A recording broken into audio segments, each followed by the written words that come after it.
C'est ce que nous devons réclamer aujourd'hui. Parce que ce régime qui est là aujourd'hui, qui est incarné par le président Ouattara et qui est incarné par le RHDP, ce pouvoir-là nous a retiré tous nos droits. Ivoirien, Ivoirienne, il faut que chacun de nous se rappelle qu'il est en prison. Si vous pensez que vous êtes en liberté, vous qui êtes même en liberté, qui circulez librement, vous êtes plus en danger que ceux qui sont dans la cachette comme nous, ou bien ceux qui sont en prison comme mon frère Soutousoul et mes frères qui sont aujourd'hui à la Maca. Ma soeur Balé, ma soeur Bonifon, ils sont plus en liberté à prison, ils sont plus sécurisés que nous qui circulons. Qu'est-ce que nous faisons? Voilà, et je vais vous dire pourquoi nous sommes en prison. Même étant à l'air libre, on est en prison. D'abord, on n'a plus droit à l'opinion personnelle. Quand vous parlez aujourd'hui, vous en tant que citoyen, vous donnez votre point de vue qui ne gagne pas l'assentiment du RHDP ou bien qui va en contradiction avec Ouattara, immédiatement vous allez en prison si vous aviez la chance. Sinon, comme le président Laurent Gbagbo l'a dit, on vous tue. Voilà, ou alors vous partez en exil. Ça, on nous a retiré cette liberté. Vous-même, vous l'avez vu. Ils ont pris la télévision en otage. Ils ont pris les médias en otage. Le seul langage qui passe là-bas, c'est le seul langage de la publicité de Ouattara et de son régime. Si vous avez un autre son là-bas, le journaliste qui vous a autorisé à parler, lui, il a eu problème, vous avez eu problème. Quand la liberté de presse est embrigadée de cette façon, comment vous voulez qu'on s'exprime? Comment vous voulez qu'on donne notre point de vue dans notre propre pays? Si on n'a pas le droit de faire de la politique dans notre propre pays, où allons-nous faire cette politique? On n'a pas ce droit de parler. On n'a pas ce droit de critiquer. On n'a pas ce droit de proposer autrement. Personne ne viendra revendiquer cela pour nous. C'est nous-mêmes. Deuxièmement, même la liberté religieuse, elle est prise en otage. Aujourd'hui, soit vous êtes imam, pasteur, prêtre, et que vous allez prêcher dans votre chapelle religieuse. Si vous ne prêchez pas la parole du RHDP, vous, imam, vous êtes menacé, vous êtes jeté en prison. Vous, pasteur, vous êtes menacé, vous êtes jeté en prison. Ou alors, vous, clergé, c'est les machettes qu'on envoie pour vous intimider. De sorte que même les religieux n'ont pas le droit de dire la vérité telle que vécue dans la Bible et dans le Coran. Ouattara est arrivé jusqu'à nous retirer ce droit. Vous avez vu la dernière fois, l'église catholique a parlé. C'est des machettes, on leur a brandi. C'est des ministres qu'on a envoyés aller violer leur territoire. Adjumani et consorts. Tellement on ne veut pas que les religieux disent la vérité. Mais diable, Dieu sur terre, ce sont nos religieux. Les missionnaires de Dieu sur terre, ce sont nos religieux. Ouattara a réussi à mettre fin à la mission de Dieu sur la terre. L'imam Adjib peut vous le dire, il allait en prison. Le pasteur, j'oublie son nom, un autre pasteur qui allait en prison, ou bien un prêtre, je ne sais plus. Parce qu'ils ont osé prêcher la parole selon Dieu, en disant la vérité, en dénonçant des dérives du pouvoir. Ou bien en faisant des recommandations au pouvoir, au nom de l'intérêt de la nation, au nom de la paix. Mais ceux-là, on les a vite enfermés en prison. Ou alors, on a vite fait de brandir les machettes pour les découper. Ou alors, on a vite fait de les menacer verbalement.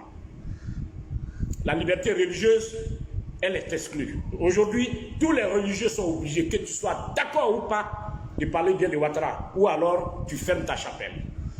Qu'est-ce qu'attendons-nous pour revendiquer ce droit? Vous êtes sûr que si on mène ce combat-là, Dieu ne va pas nous aider? Vous êtes sûr? Dieu va nous aider. Troisièmement, quand il y a l'injustice dans une société, le socle de l'harmonie, voyez-vous, nous sommes en Côte d'Ivoire, plus de 60 ethnies. Nous avons plusieurs religions. La Côte d'Ivoire est un État laïque, ça veut dire que toutes les religions peuvent cohabiter. Ce qui nous garantit une vie paisible en Côte d'Ivoire, c'est la Constitution, c'est la justice. Voyez-vous en vous-même. Aujourd'hui, même un juge, les juges sont assis chez eux, ils ne peuvent pas rendre un procès. Les procès des juges aujourd'hui, c'est rédigé par le RHDP et déposé à leur niveau. Ça dit que là où je suis en train de parler là, Ouattara peut s'asseoir, prendre une feuille et rédiger la sentence. Bon allez, ce Konaté qui vient de parler là, il vient de nous insulter, donnez-lui 20 ans, déposez-le à la Maca. Dès que tu les contredis, on rédige à un procureur ou bien à un juge, allez déposer-le dedans. Qu'est-ce qu'on attend pour revendiquer ce droit? Les juges même qui sont les juges là, ils n'ont pas cette liberté de juger conformément à la loi. Vos droits politiques aujourd'hui sont pris en otage. Vous êtes un homme politique aujourd'hui, vous pouvez gagner dans votre base. Vous gagnez et que vous refusez de rallier le RHDP, votre population est finie. Ça dit qu'il n'y aura aucun investissement dans cette zone parce que vous avez refusé de rallier le RHDP. Et vous parlez, quel que soit l'élu que vous êtes soit en exil ou en prison, ou tué, empoisonnement. Tout ça, c'est des méthodes que le RHDP utilise. Qu'attendons-nous pour mettre fin à cette lutte? Ce n'est pas une affaire de Guillaume Soro. Guillaume Soro ne fait qu'incarner une lutte. Ne faisons pas comme s'il n'y a rien. Vous êtes aujourd'hui intellectuel dans ce pays. Vous êtes fonctionnaire. Vos parents ont payé vos études. Vous avez travaillé, vous avez passé des concours. Vous êtes devenu fonctionnaire. Aujourd'hui, vous êtes assis. Si vous parlez, on vous coupe votre salaire, on vous limoge. Vous voulez qu'on s'assoie pour regarder ça? Jeunes de Côte d'Ivoire. Vous voulez qu'on s'assoie pour regarder ça? Vous voulez être candidat aujourd'hui? On donne la liste de ceux qui doivent compétir. Ouattara prend son bic, il écrit le nom des candidats qu'il veut. Et on balance ça au Conseil constitutionnel. Et c'est ça que le Conseil constitutionnel va retenir. Vous voulez qu'on continue comme ça?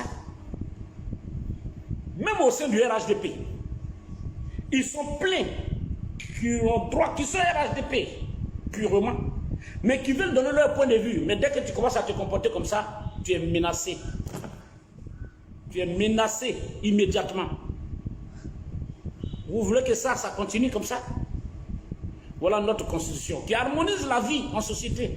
Sans cette constitution, nous sommes d'ethnies différentes, nous sommes de religions différentes. C'est la constitution ce qui peut nous garantir la vie paisible. Cette constitution, M. Ouattara s'est permis de la violer avec machette. Machette, hein? Là où il a promis des emplois aux jeunes, là, c'est machette qui leur donne pour aller découper d'autres Ivoiriens qui lui portent la contradiction. Hey, jeunes, Ivoiriens, j'en ris quand j'entends des gens dire oui, c'est Guillaume Soro, on attendait. Vous pensez que ce combat-là, Guillaume Soro, seul peut le mener? À supposer que Guillaume Soro même soit garçon pile. Il s'arrête au plateau et dit je m'en vais enlever Ouattara. Il le réussit comment? Il réussit ce combat-là comment? Sans vous, sans moi, sans nous. C'est ensemble qu'on doit se donner la main. Ce combat, il faut le réussir. Oui, je connais la faiblesse. Ça dit il faut aussi parler, critiquer Ouattara, dire tout de Ouattara, mais il faut aussi se dire la vérité. Ouattara bloque tout. Il prend tout le monde en otage. L'opinion, la liberté d'expression, même la presse écrite ne peut pas parler. Vous êtes une presse écrite d'opposition aujourd'hui, vous émettez des avis contraires. Demain, votre rédaction est menacée, elle est fermée. Qui viendra nous défendre? Ou bien vous voulez qu'on renonce à la politique? Si on doit continuer la politique, battons-nous. Ne nous asseyons pas. Battons-nous. Battons-nous. Je vais vous dire une chose. Quand vous regardez l'âge du président Bédié, c'est lui qui va venir descendre dans les rues pour nous. C'est lui qui va venir faire ce combat-là pour nous, à son âge. Quand vous regardez le président Laurent Gbagbo, à son âge, il a mené son combat et son nom est inscrit dans l'histoire. Il a été président. Mais si vous, le peuple, vous ne voulez pas vous lever, arrêtons de les accuser. Arrêtons de les accuser. C'est à nous de nous lever et de dire non à ce pouvoir. Ouattara nous empêche d'exercer nos propres droits élémentaires. Empêchons Ouattara d'avoir le sommeil élémentaire. Empêchons-le de dormir. Ça au moins on peut faire. Ces hommes à la machette, sont-ils plus nombreux que nous? À cause de notre laxisme, aujourd'hui il est en train d'utiliser les ethnies les unes contre les autres. Quand vous êtes là, on vous fait croire que non, les Bousmani là, ils sont contre vous. Si Ouattara tombe, les Bousman là vont vous tuer. Donc apprêtez-vous à mourir le jour où Ouattara meurt là. Ça veut dire que vous êtes tous foutus. Il le dit même sans tenir compte du fait que dans le même RHDP, il y a des Bousmanais avec eux. Et ces Bousman là, parce qu'ils ont prouvé comment ils mangent bien, ils sont bien nourris, ils acceptent qu'on monte des cabales comme ça contre leurs propres parents. Parce qu'ils sont là. Ils sont tous pris en otage. Ils ne sont pas contents, c'est vrai. Mais ils ne peuvent pas parler. Ils sont aussi en danger, individuellement pris. Ils comptent aussi sur notre détermination pour libérer tout le monde. Mais nous ne nous asseyons pas pour regarder la situation courir comme ça. Ou le que ce soit Guillaume Soro seul qui mène ce combat-là. Je pense que l'homme qui incarne courageusement aujourd'hui la lutte pour la quête de la démocratie qui peut nous permettre, nous tous, de parler, de nous exprimer sur les choses de notre pays. Voilà le pain, ils ont augmenté là. Les denrées sont en train d'augmenter. Gare à celui qui va dire je ne suis pas d'accord. Immédiatement les machettes sont devant votre porte. Ouattara a trouvé la solution. Avec les machettes, il ferme la bouche à tout le monde. Dès que vous parlez, machette. Tu es gendarme, machette. Tu es policier, machette. Même si vous avez des frères dans l'armée ou dans la gendarmerie ou la police, appelez-les, ils vont vous dire hey, pardon, faut m'appeler, ils vont me créer problème. Toi, tu dois nous protéger là, toi, tu dois te créer problème. Parce qu'ils ont réussi à effrayer tout le monde. Dès que vous parlez le lendemain, la nuit, la machette, ça va vous réveiller. Acceptons-nous le dictat des machettes dans ce pays. Nous acceptons ça.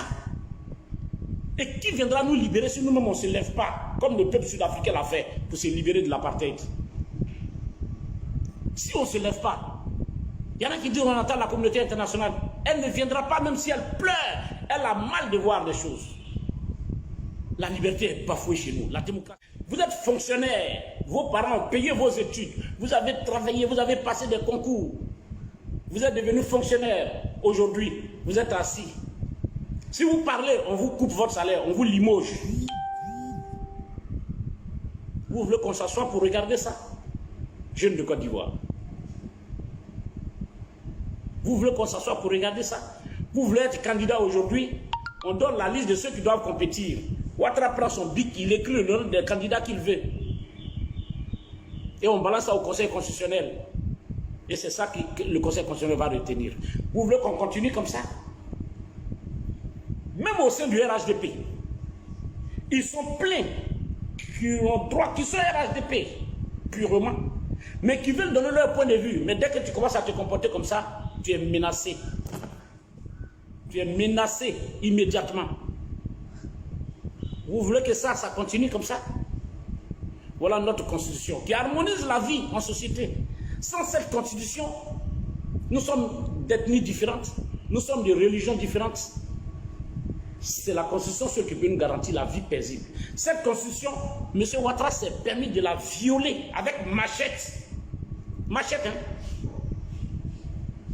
Là où il a promis des emplois aux jeunes, là, c'est machette qui leur donne pour aller découper d'autres Ivoiriens qui lui portent la contradiction. Hey, jeunes, Ivoiriens, j'en ris quand j'entends des gens dire oui, c'est Guillaume Soro, on attendait. Vous pensez que ce combat-là, Guillaume Soro seul peut le mener? À supposer que Guillaume Soro même soit garçon pile. Il s'arrête au plateau et dit je m'en vais enlever Ouattara. Il le réussit comment? Il réussit ce combat-là comment? Sans vous, sans moi, sans nous. C'est ensemble qu'on doit se donner la main. Ce combat, il faut le réussir. Oui, je connais la faiblesse. Ça dit il faut aussi parler, critiquer Ouattara, dire tout de Ouattara, mais il faut aussi se dire la vérité. Ouattara bloque tout. Il prend tout le monde en otage. L'opinion, la liberté d'expression, même la presse écrite ne peut pas parler. Vous êtes une presse écrite d'opposition aujourd'hui, vous émettez des avis contraires. Demain, votre rédaction est menacée, elle est fermée. Qui viendra nous défendre? Ou bien vous voulez qu'on renonce à la politique? Si on doit continuer la politique, battons-nous. Ne nous asseyons pas. Battons-nous. Battons-nous. Je vais vous dire une chose. Quand vous regardez l'âge du président Bédié, c'est lui qui va venir descendre dans les rues pour nous. C'est lui qui va venir faire ce combat-là pour nous, à son âge. Quand vous regardez le président Laurent Gbagbo, à son âge, il a mené son combat et son nom est inscrit dans l'histoire. Il a été président. Mais si vous, le peuple, vous ne voulez pas vous lever, arrêtons de les accuser. Arrêtons de les accuser. C'est à nous de nous lever et de dire non à ce pouvoir. Ouattara nous empêche d'exercer nos propres droits élémentaires. Empêchons Ouattara d'avoir le sommeil élémentaire. Empêchons-le de dormir. Ça au moins on peut faire. Ces hommes à la machette, sont-ils plus nombreux que nous? À cause de notre laxisme, aujourd'hui il est en train d'utiliser les ethnies les unes contre les autres. Quand vous êtes là, on vous fait croire que non, les Bousmani là, ils sont contre vous. Si Ouattara tombe, les Bousmani là vont vous tuer. Donc apprêtez-vous à mourir le jour où Ouattara meurt là. Ça veut dire que vous êtes tous foutus. Il le dit même sans tenir compte du fait que dans le même RHDP, il y a des Bousmani avec eux. Et ces Bousmani là, parce qu'ils ont prouvé comment ils mangent bien, ils sont bien nourris, ils acceptent qu'on monte des cabales comme ça contre leurs propres parents. Parce qu'ils sont là. Ils sont tous pris en otage. Ils ne sont pas contents, c'est vrai. Mais ils ne peuvent pas parler. Ils sont aussi en danger, individuellement pris. Ils comptent aussi sur notre détermination pour libérer tout le monde. Mais nous ne nous asseyons pas pour regarder la situation pourrie comme ça. Ou le que soit Guillaume, c'est le seul qui mène ce combat-là. Je pense que l'homme qui incarne courageusement aujourd'hui la lutte pour la quête de la démocratie qui peut nous permettre, nous tous, de parler, de nous exprimer sur les choses de notre pays. Voilà le pain, ils ont augmenté là. Les denrées sont en train d'augmenter. Gare à celui qui va dire je ne suis pas d'accord. Immédiatement les machettes sont devant votre porte. Ouattara a trouvé la solution. Avec les machettes, il ferme la bouche à tout le monde. Dès que vous parlez, machette. Tu es gendarme, machette. Tu es policier, machette. Même si vous avez des frères dans l'armée ou dans la gendarmerie ou la police, appelez-les, ils vont vous dire, hey, pardon, comment m'appeler, ils vont me créer problème. Toi, tu dois nous protéger, toi, tu dois te créer problème. Parce qu'ils ont réussi à effrayer tout le monde. Dès que vous parlez le lendemain, la nuit, la machette, ça va vous réveiller. Acceptons-nous le dictat des machettes dans ce pays?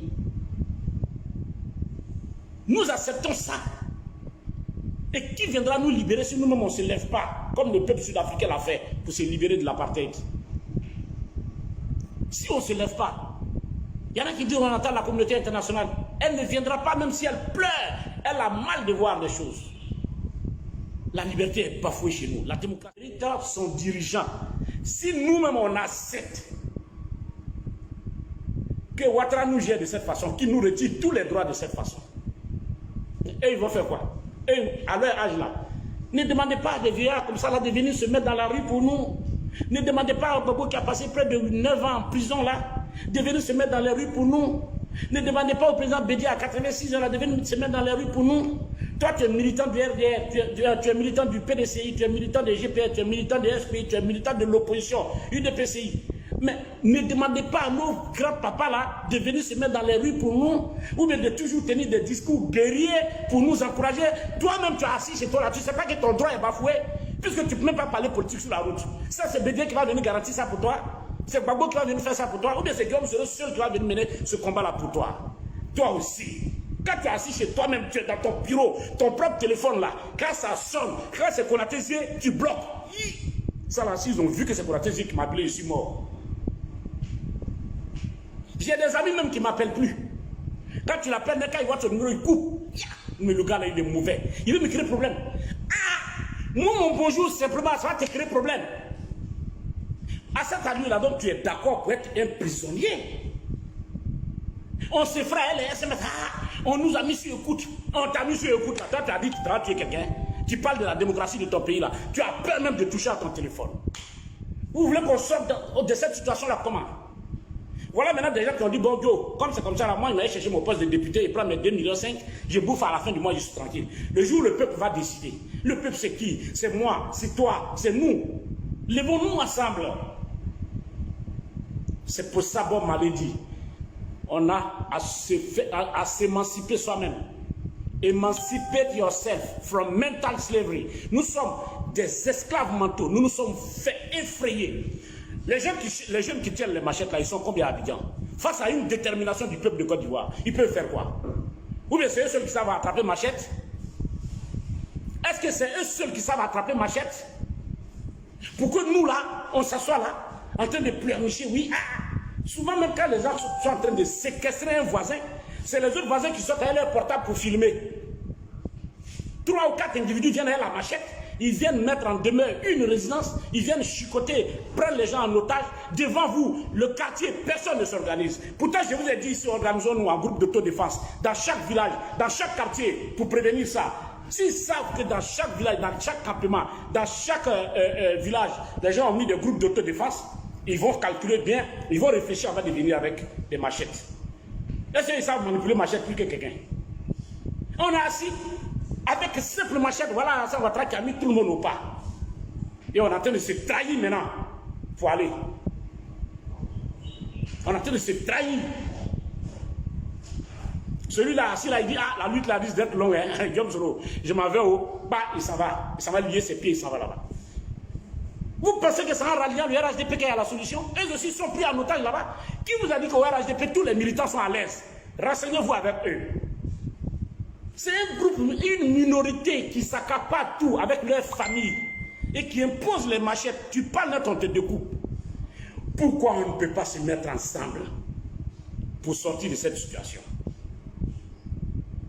Si l'environnement politique est clair là, pour être candidat là, on va aller dans une compétition normale. Bon, dans cette situation-là même, tu vas, tu gagnes là, on sort machette, on bloque ton résultat. Tu vas faire quoi? Puisque tu es allé pour ton intérêt personnel, donc prends tes moyens personnels maintenant pour te défendre. C'est pour ça que Guillaume Soro dit allons à la démocratie. Luttons pour obtenir la démocratie. Arrachons cette démocratie des griffes de Ouattara. Allez vérifier au RHDP. Qui vous a dit que tous les militants du juges, magistrats, hommes de droit, levons-nous. Jeunesse de Côte d'Ivoire, levons-nous. Journalistes, presse écrite, presse audio. Dieu merci aujourd'hui, Ouattara n'a pas la chance de tenir longtemps dans ce combat parce que chacun de nous aujourd'hui a un moyen de communication dans sa main. C'est son propre téléphone. Dénonçons, empêchons Ouattara de dormir. Ça au moins on peut le réussir. Quand il se lève, il jette un coup d'œil sur un téléphone, c'est rempli de dénonciations. Quelqu'un vous empêche, il vous frappe et puis vous empêche de pleurer. Pleurons pour l'empêcher de dormir. Il nous empêche d'avoir nos droits. Empêchons-le de dormir. Empêchons-le de dormir jusqu'à ce qu'il rétrocède les droits élémentaires, qu'il respecte la Constitution. La parole de Ouattara ne peut pas être la Constitution de notre pays. C'est mon problème avec Ouattara. Je n'ai pas de problème avec Ouattara. Je dis que Ouattara que j'ai soutenu, que j'ai traité, que j'ai considéré comme le blanc à la peau noire, qui est venu me dire qu'il est plus noir que le noir, là. Je me sens trahi. Mes camarades de lui sont là dans l'histoire, ils sont là. Je ne vais pas les citer, parce que si tu les cites lettres, le RHDP va avoir une machette devant leur porte. Même quand nous nous battons à l'époque, quel était ce pourquoi on se combattait? Qu'on a combattu les autres. Qu'est-ce que Ouattara a fait de tout ce qu'il nous a dit? La démocratie sera là, la liberté sera là. J'entends des gens dire que Soro Guillaume, c'est Soro Guillaume qu'on attend. Vous attendez Soro Guillaume comment? Vous avez vu un seul individu réussir un combat? Il peut être le symbole d'une lutte. Mais à lui seul, il peut mener le combat contre un régime. Arrêtons. Mettons fin à cette hypocrisie. Prions sincèrement. Tu vas t'asseoir à l'église pour prier Dieu. Il faut enlever Ouattara sur notre tête. Eh Seigneur, Ouattara nous fatigue. Mais vraiment, dès que j'ai fini là, je règle un compte à Guillaume Soro. Et puis Dieu lui va accepter ça. Tu crois que Dieu est pour toi seul? Et si Ouattara tombe, les militants du RHDP là, ils vont me sentir. Yeah, non, ceux-là, ils vont regretter. Tu crois que Dieu, ils sont pris en otage. Et pitié d'eux. Je termine par une image que je vous donne contre les militants du RHDP. Ces militants du RHDP sont potentiellement des militants de nos différents mouvements et partis politiques. Demain, quand le RHDP tombe. Donc, dès maintenant, arrêtons de les attaquer, de les effrayer. Arrêtons de les attaquer, de les effrayer. Parce qu'eux, ils pensent, ils sont convaincus que dès que nous, quelqu'un de l'opposition prend le pouvoir, on va leur régler des comptes. Parce qu'ils ont découpé déjà un machette. Ils pensent que tout le monde est comme eux. Non. Ils sont presque comme un fou. Prenez l'image de quelqu'un qui a été fou. comme moi, j'étais un fou d'Alassane Ouattara. Je n'attendais rien quand le président Laurent Gbagbo m'a reçu au palais et m'a dit, mon fils, qu'est-ce que je vous ai fait? Moi, votre père, là, qu'est-ce que je vous ai fait? Mais vous me combattez pour quelqu'un que vous ne connaissez pas. Hein? Le jour où moi, Gbagbo, je tombe là, les plus chanceux parmi vous et moi, là, ils seront soit en prison ou en exil. Ceux qui ne seront pas chanceux, ils vont partir, il va les tuer. Voilà aujourd'hui les Toussaint, voilà aujourd'hui les Sorokognon, voilà aujourd'hui les couples brûlés, vifs. Est-ce qu'il a menti? Moi qui étais fou, je n'ai pas écouté ce conseil ce jour-là. Donc, ceux qui sont au RHDP actuellement, ils sont toujours un peu fous. Ils ne sont pas dans un état normal, traumatisés, pourchassés, contraints de se taire, de chanter la chanson du maître, de chanter les éloges du maître. Et quand ils restent chez eux à la maison, maintenant il y a leur femme ou bien leur frère. Mais le vieux là aussi, il exagère. Mais il ne peut pas dire ça dehors. Celui-là, le jour où il guérit, comme moi, je suis guéri, je suis sorti de la folie, je suis ici. Ce que je vois là, le gars qui est dedans là-bas, là, il ne voit pas encore. S'il y a des militants de chez vous ici qui peuvent aller là-bas, parce qu'ils peuvent tomber fous. Vous envoyez toujours les fous, non? Qui s'en vont, ils tombent malades. Parce qu'ils estiment que ça là, non, il m'a là-bas. Et ils préfèrent aller, si ce n'est pas un fou, quelqu'un va quitter dans la liberté pour aller se mettre dans la prison de RHDP. Sous peut-être qu'ils s'en vont manger, comme si tous ceux qui sont là-bas, ils mangent. Et comme eux, ils sont fous là-bas, ils n'ont même pas fait manger à tous ceux qui les ont soutenus. Toi, tu es venu ici, traître là, c'est toi qui vas repartir et puis ils vont te donner à manger. Et puis après, tu vas pleurer. Donc arrêtez de les traiter. C'est des fous. Luttons, prions pour eux pour qu'ils soient délivrés. Prions pour les militants du RHDP pour qu'ils soient délivrés. Ils sont, comment vous appelez ça? Les chrétiens appellent ça, il y a un terme là. Bon, le mot ne me vient pas. Ils sont sous l'emprise du diable. On doit prier au lieu de les menacer. Prions pour qu'ils soient libres. Prions pour qu'ils sortent de là. Prions pour qu'ils sortent de là. Donc arrêtons de tirer sur eux. Je voudrais m'arrêter à ça et vous dire, considérez-les comme des malades. Et notre rôle, bannissons l'hypocrisie entre nous. Unissons nous en esprit et en prière. Bannissons l'hypocrisie, l'idée de règlement de contrat pour nous et mettons-nous en prière pour que nos frères qui sont au RHDP là, ils puissent être délivrés. Honorable, vraiment, on dit Anselme Bru, hein. Je dis regardez-moi ça. Anselme Bru avant Guillaume Soroa, vous n'avez pas eu plein ici en Côte d'Ivoire. Il n'y a pas d'Anselme Bru ici qui vous ont promis des 1 million d'emplois. Ils vous ont donné les 1 million d'emplois, ce n'est pas Machette qui sont venus vous donner. Il n'y a pas d'Anselme Bru ici qui ont promis des milliards d'investissements dans les régions. Ils ont réalisé. Il n'y a pas d'Anselme Bru qui vous ont dit ici, je ne serai pas candidat matin, le soir, je ne serai pas candidat après, Il n'y a pas d'Anselme Bru supérieur. Vous avez honte de quoi? Que Guillaume Soroa dit oui, il n'y aura pas d'élection, alors que pour Guillaume Soroa, c'est justifié. Il n'y a pas d'Anselme Bru qui ont dit oui, il travaille en équipe au RHDP. Et que le jour où, comment on appelle, pour sa succession, il n'y a pas de problème. Dès qu'il a nourri les intentions, il dit oui, à part lui, là, il n'y a pas quelqu'un au RHDP. Celui-là, vous l'appelez comment? Ce n'est pas un Anselme Bru aussi. Et puis, ces arguments-là vous manquent, vous, la jeunesse de GPS, pour être frustré de voir qu'on appelle Guillaume Soroa. Mais quand vous faites la politique, là, acceptez qu'on vous insulte. Hein. Votre leader sera insulté. Il y a un petit là qui insulte Guillaume Soroa tous les jours sur les réseaux, mais quand je me lève là, c'est un petit cohérent. Je dis, toi, tes injures là ne peuvent pas nous faire mal. Je m'amuse à lui tous les jours. Quand je me lève, chaque jour, je lui dis bonjour. Dès que Ouattara tombe là, c'est le premier là que j'ai récupéré, il va venir et je vais le protéger là. Il va militer dans GPS à nous ici. Parce que quand il va venir découvrir, il sera guéri de sa maladie actuelle là. Quand il va nous rejoindre là, c'est fini.